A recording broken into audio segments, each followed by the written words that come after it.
Morning. I guess in the theme of same,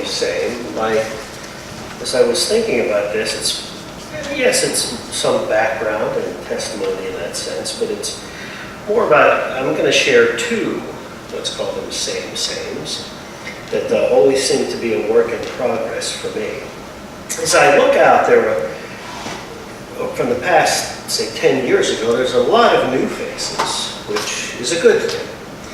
The downside to that is many of you never had the chance to meet Judy and Larry. There was a couple that came here for a while. They were from Oklahoma. They came to Frederick for family reasons, were here a few years, and then returned to Oklahoma for family reasons. They were both really fun people. And I was thinking about Larry. Larry was a big guy, a gruff voice, and as befitting his stature, he wasn't big on soft evangelism. Right? He was more of, if you die tonight, are you going to hell or heaven? Right? And even if you were a Christian, it's like, I didn't know there'd be a quiz. Right? So, but that was his style, and Larry would tell the same joke, which I appreciated because I repeat jokes, and it was funny. And he would always say about why he ended up in church. He would get very serious and say, well, when I was young, I had a drug problem. And he'd pause for dramatic effect and say, I was drugged to church from as soon as I can remember. Right? So, yeah, it's funny, grammatically sketchy, but funny. Right? He was drugged to church. So I was thinking many of us, I think, all have that same drug experience in our past, and certainly was the case for me. Last week when Jim gave his testimony, we had a very similar path in that I was also raised Lutheran, drugged by my extended family in this case. So it was the same path, sprinkled as an infant, first communion class, catechism, confirmation, acolyte.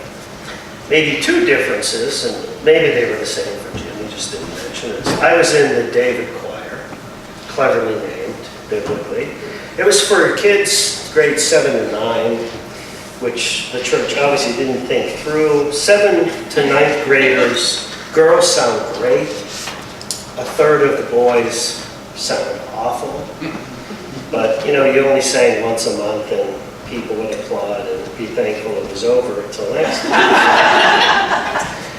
So I had the same experience, but the other difference was going into 11th grade, my mother came to me and said, Pastor Stark would like you to be head acolyte.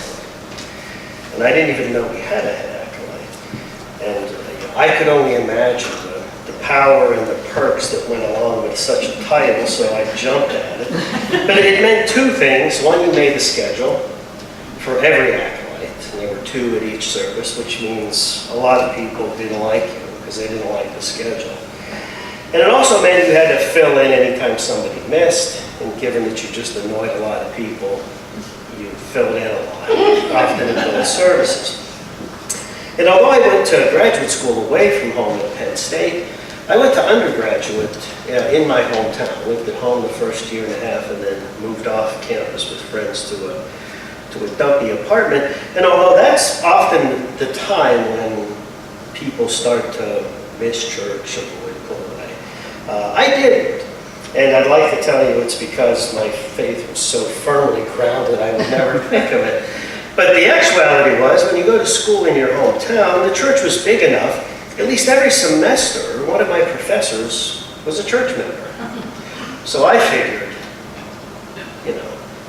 when they read that essay or that math answer, it's like, he's clueless, but I saw him Sunday.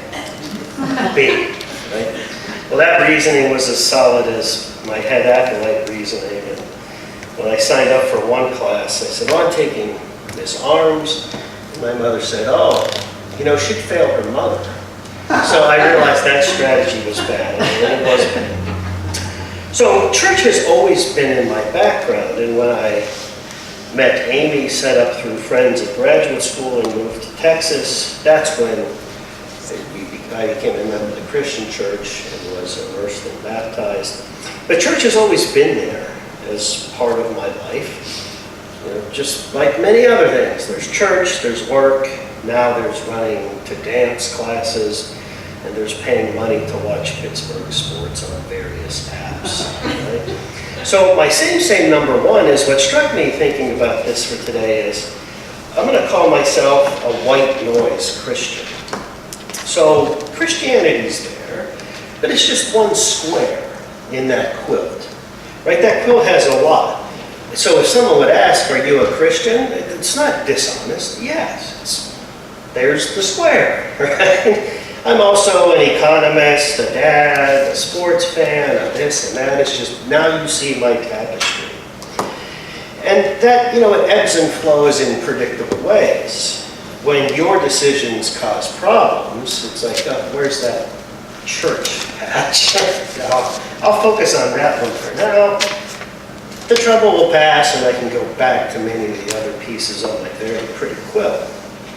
So that same number one is that there are large chunks when I find myself being a white noise Christian. Same number two is that, as is my habit, anytime I'm confronted with a shortcoming of mine, I immediately put my nose to the grindstone and set about rationalizing, justifying, and mitigating why that's not a problem anyway, right? And I did that exactly for this. Right? Oh, so you're a white noise Christian? Maybe white noise isn't bad. So off I went to Wikipedia, which don't do that. Because it turns out white noise there is very technical.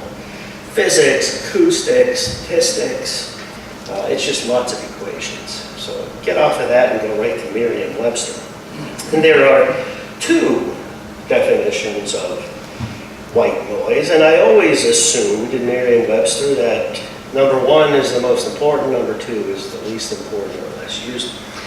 So let's start with number two. White noise is meaningless or distracting commotion, hubbub, or chatter. And Titus, it doesn't use the word in the definition, so you should be happy with it, right? White noise is not noise which is white, right? It is. And they give a little quote using it in context, and I had to look who it was because I don't read the New York Times sports section, but it was from Jonas Nocera, a sports writer for the New York Times. And to use this definition, he said, it's the white noise of politics in America. And I thought, that's perfect. Chatter, hubbub, worthless banter. I'll go with that one. Then I read the first definition. It says it's a constant background noise, one that drowns out all other sounds. And that's a little better.